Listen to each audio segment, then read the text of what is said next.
산업 현장에서 재해가 발생하는 경우가 있습니다. 그래서 이번에는 산재가 발생했을 때 어떻게 대처해야 하는지 임승민 변호사와 함께 자세한 말씀 나눠보겠습니다. 안녕하세요. 안녕하세요.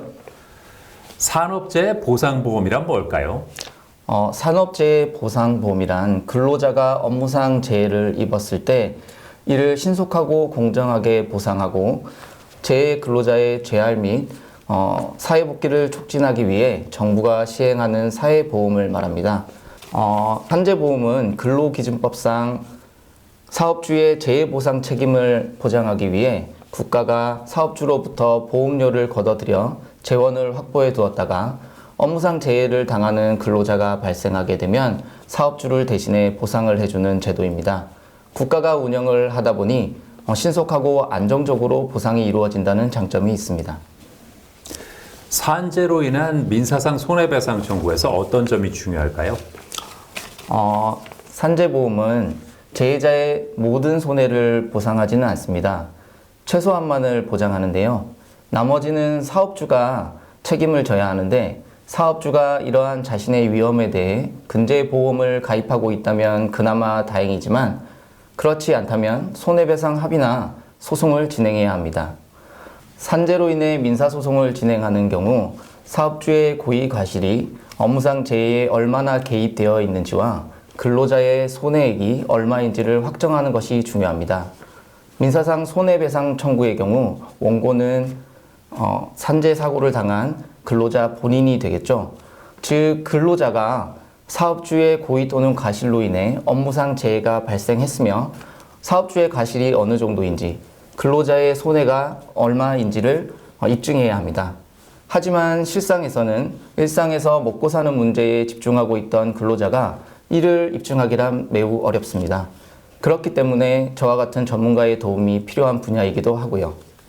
산재보험과 산재로 인한 손해배상 소송은 어떤 차이가 있습니까? 산재보상보험과 민사상 손해배상 청구는 많은 부분에서 차이가 있습니다. 가장 큰 차이점을 꼽자면 산재보상보험의 경우 업무상 재해 발생에 있어 사업주의 고의 또는 과실이 있었는지를 묻지 않습니다. 하지만 민사상 손해배상 청구의 경우 업무상 재해 발생에 있어서 사업주의 기책 사유가 있어야 합니다. 그렇기 때문에 산재 승인을 받았다고 하더라도 업무상 재해 발생에 있어 사업주의 고의 또는 과실이 확인되지 않는 경우에는 민사상 손해배상을 받지 못하는 경우가 발생할 수 있습니다.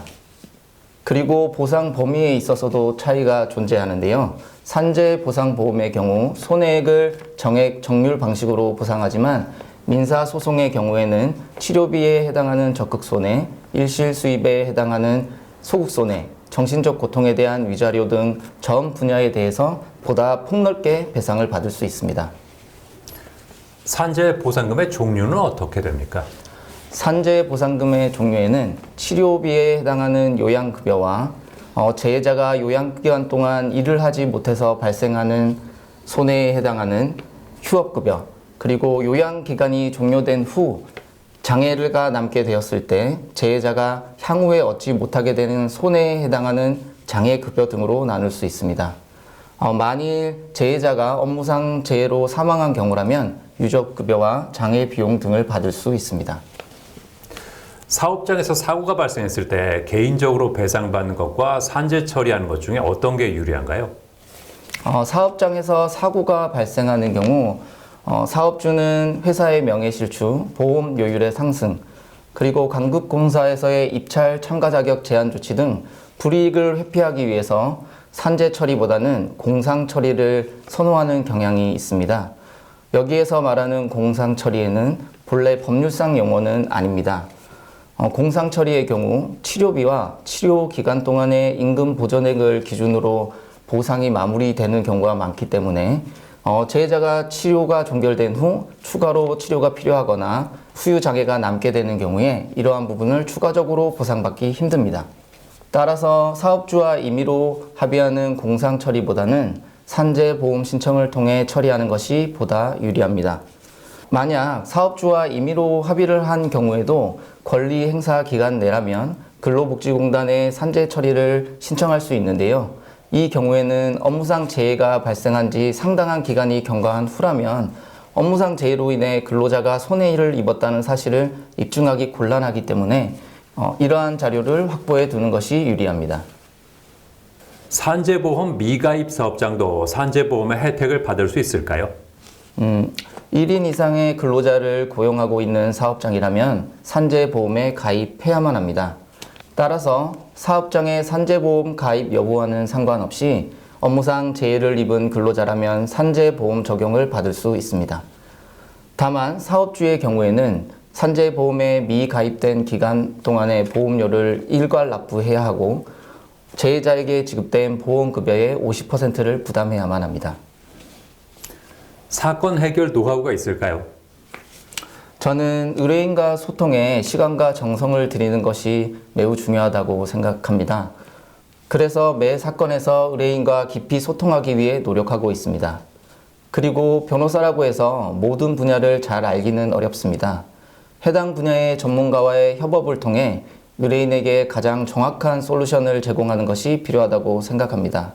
특히 산재, 보험, 손해배상 분야의 경우 사람의 신체와 연관되어 있다 보니 의학적인 이해나 접근이 필요합니다. 저희 법률사무소는 자문의사와의 협업을 통해 매 사건에서 심도 깊게 상담을 하고 소송을 진행하고 있습니다. 앞으로는 어떤 계획이 있으세요? 산재 사고의 경우 초기에 대응을 잘 하지 못하면 제대로 보상을 받지 못하는 경우가 발생합니다. 제가 현재 이 분야를 전문으로 활동하고 있지만 법령과 사회제도의 변화로 인해 새롭게 대처해야 하는 부분이 발생합니다. 저는 이 분야에서 앞으로 더욱더 전문성을 제고해 나갈 생각입니다. 네, 오늘 말씀 잘 들었습니다. 감사합니다. 감사합니다.